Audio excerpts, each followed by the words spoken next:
Hello, my dear lovely video viewers. Today, you're again welcome to my YouTube channel, The Perfect Learner. Okay, how are you today? I mean, you're well. আজকে আমি তোমাদেরকে আহ, নতুন একটি chapter নিয়ে এসেছি যারা মাধ্যমিকে পড়াশোনা করছো এবং যারা 2027 সালে পরীক্ষা দেবে তাদের জন্য এই চ্যাপ্টারটি।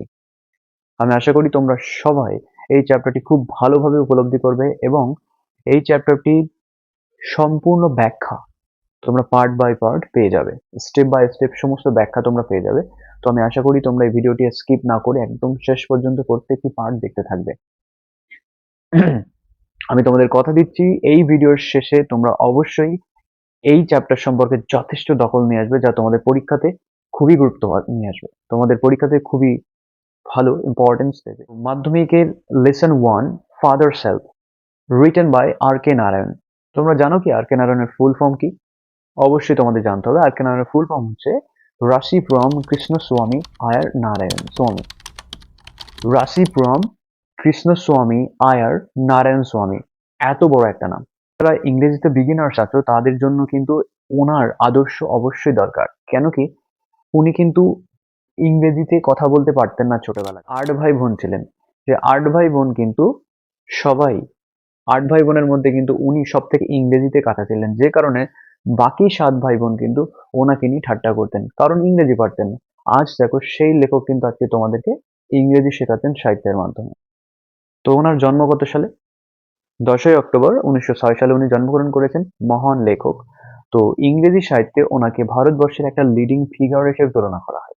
যে ব্যক্তি ইংরেজি পারতেন না সেই ব্যক্তি কিন্তু আজকে তোমাদেরকে ইংরেজি শেখাচ্ছেন বিভিন্ন সাহিত্যের মাধ্যমে, এবং ওনার যে লেখা সেই লেখার কোয়ালিটি কিন্তু যথেষ্ট নোবেল কোয়ালিটি।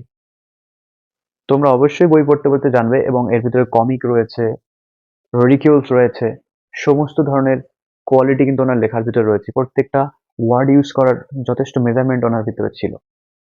তো উনি কিভাবে এত সুন্দর করে ইংরেজি শিখলেন, এটা কিন্তু আমাদের খুব একটা মোটিভেশনের জায়গা। আমরা যারা ইংরেজিতে কাঁচা আছি বা ইংরেজিতে পড়াশোনা করতে ভয় পাই, তাদের জন্য কিন্তু ওনার লেখা, ওনার থেকে, ওনার জীবনী থেকে যে এক্সপেরিয়েন্স নেওয়া কিন্তু খুবই দরকার।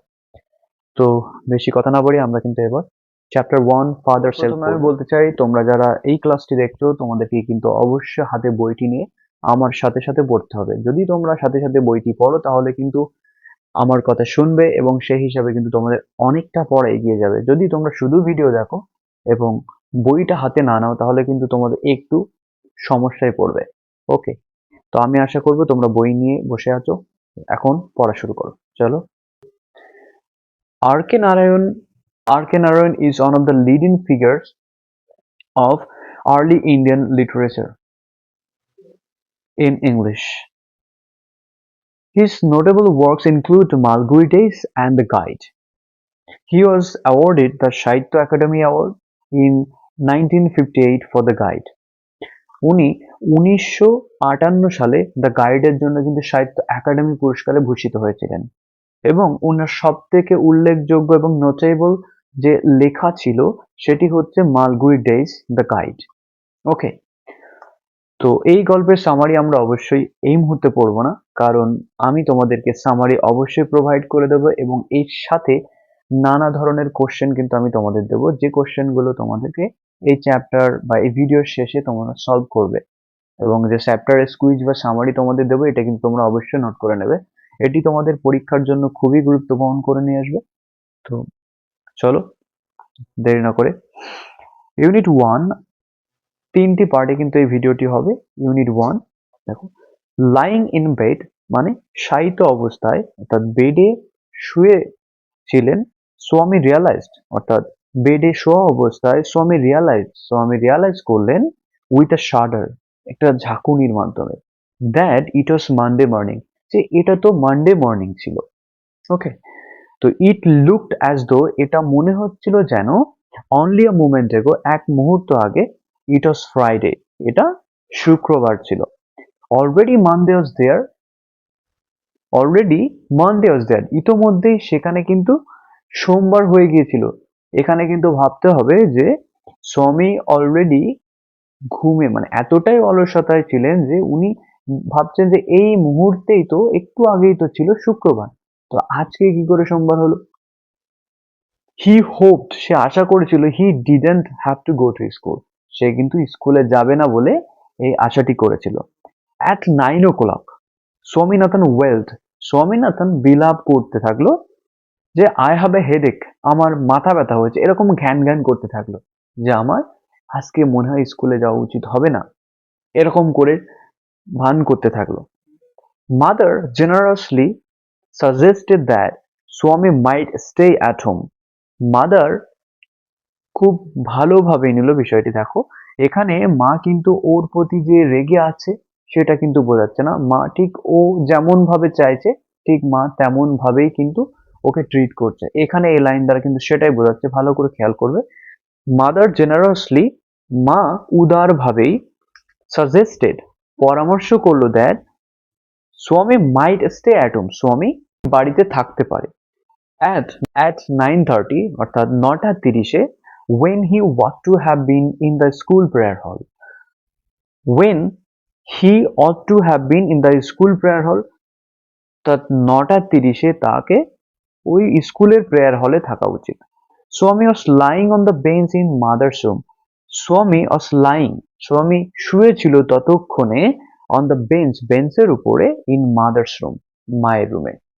তোমাদের প্রত্যেকটা লাইন কিন্তু খেয়াল করতে হবে, এই প্রত্যেকটা লাইন যদি খেয়াল না করো তোমাদের পরীক্ষাতে কিন্তু সিকোয়েন্স অর্থাৎ প্রত্যেকটা সেন্স দিয়ে কোশ্চেন করা হবে, কারণ তোমরা কিন্তু আর ক্লাস 8-9-এ পড়ছো না, তোমরা এবার মাধ্যমিক দিতে যাচ্ছ, তোমাদের বোর্ডের কোশ্চেন হবে এবং এই বোর্ডের পেপার কিন্তু অতটা সহজও হবে না আর ততটা কঠিন হবে না যতটা তোমরা ভেবে নেবে, কিন্তু অবশ্যই একটা স্ট্যান্ডার্ড কোশ্চেন হবে যে কোশ্চেনের সবাই কিন্তু তোমরা আনসার করতে পারো। এবং তোমরা যদি একটু সেন্সুয়ালি না পড়ো তাহলে কিন্তু তোমাদের পরীক্ষাতে ভালো রেজাল্ট করা সম্ভব হবে না। আমি আশা করি তোমরা যদি প্রত্যেকটা লাইন ভালোভাবে খেয়াল করো তাহলে কিন্তু তোমাদের এই সমস্যা আর থাকবে না। ওকে, চলো। ফাদার আস্কড হিম, বাবা তাকে জিজ্ঞেস করলেন, have you no school today, আজকে কি তোমার স্কুল নেই? হেডেক, স্বামী রিপ্লাইড, স্বামী উত্তর দিল, মাথা ব্যথা। ননসেন্স, বেবোধ, ড্রেস আপ অ্যান্ড গো, জামা কাপড় পরো এবং চলে যাও স্কুলে। হেডেক, মাথা ব্যথা বাবা। Love about less on Sundays and you will be without a headache on Monday, অর্থাৎ এখানে ওর স্বামীর বাবা কিন্তু এখানে দারুণ একটি জ্ঞান দিল। জ্ঞানটা কি দিল? Love about less on Sundays and you will be without a headache on Monday, অর্থাৎ যদি তুমি রবিবারের দিন কম অলসভাবে সময় কাটাতে তাহলে কিন্তু তুমি সোমবারে অবশ্যই মাথা ব্যথা ছাড়া হতে। তাহলে তুমি যদি কম সময় কাটাও অলসভাবে শুয়ে থাকো তোমার মাথা ব্যথা করবে। এখানে কিন্তু একটা নলেজেবল স্পিচ দিলেন।